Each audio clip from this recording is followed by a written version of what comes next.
एक परसों के दिन एक भक्त, एक माता जी थी, बड़ी बुजुर्ग थी, और वो कुबरेश्वर धाम पे आई। हम वहीं थे शाम के समय पर, तो उन्होंने कहा कि गुरु जी। मैंने कहा बोलो जी। तो कहा गुरु जी। हमने कहा बोलो जी। कहा गुरु जी। मैंने कहा बोलो भी जी, कुछ तो बोलो। गुरु जी। मैंने कहा बड़ी दुखी हूं। तो मैंने कहा हमसे मत कहो, जो कुछ कहना है।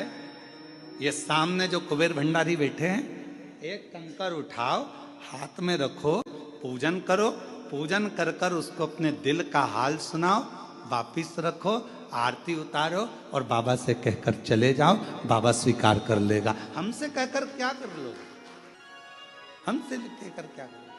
फिर थोड़ी देर बाद उसके मन में गुरु जी। मैंने कहा अब क्या हुआ जी? चप्पल कोई ले गया। हमने कहा इसीलिए तुम्हारा मन पूजन में नहीं लग रहा।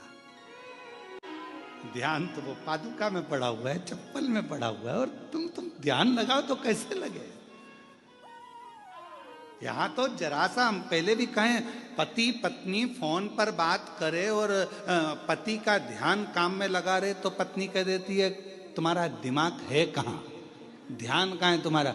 मैं तुमसे बात कर रही हूँ, तुम्हारा ध्यान ही नहीं मेरे ऊपर, थोड़ा सा तो उत्तर में सोच समझ कर दो। और पति भी कह देता है पत्नी से, तू कहाँ बैठी, कहाँ तेरा ध्यान है? मैं तेरे से बात कर रहा हूँ, तेरा ध्यान ही नहीं है, तू कहाँ सुन रही है, कहाँ कर रही है, ध्यान नहीं लगता। और मैंने तेरे ही भरोसे बाबा, तेरे ही भरोसे हवा बिच उड़ती जावांगी, बाबा डोर हत्तो छड़ी मैं कटी जावांगी, भोले मैं तेरी शंभू मैं तेरी। तो हमारा और आपका ध्यान का ये उसी में कहा गया। जैसे एक स्टूडेंट उन बैठे थे बहुत सारे, एक टीचर ने एक स्टूडेंट को खड़ा करा, बेटा खड़े हो जाओ। जी सर। बोलिए केले के फायदे बताओ। तो उसने कहा सर केले का फायदा ये होता है कि उससे हड्डी मजबूत हो जाती है, और केले के छिलके का फायदा ये होता है कि उससे हड्डी वापस टूट जाती है। टीचर ने कहा बेटा नीचे बैठ जाओ। अब हमारा ध्यान वही है कि केले का फायदा क्या, तो कहा अभी तो कह रही थी कि बहुत दुखी हूं, और फिर वो क्या हो गया कि केले का छिलके से हड्डी टूट जाती, मतलब चप्पल मेरी गुम गई है, अब ध्यान तेरा चप्पल में।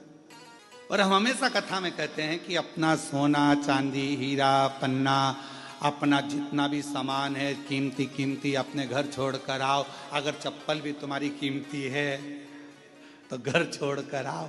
यहाँ तो तुम, मेरा बाबा डायमंड हीरा, मेरा शंकर, कोई हमसे पूछे कि तुम्हारी जिंदगी की सबसे बड़ी पूंजी क्या है, तो हम कहते शिव हमारी पूंजी है, शंकर हमारी दौलत है, और जितने ज्योतिर्लिंग है ये मेरा तिजोरी का भंडार है। वहां पहुंचकर जो चाहो वो प्राप्त हो सकता है, जो चाहो।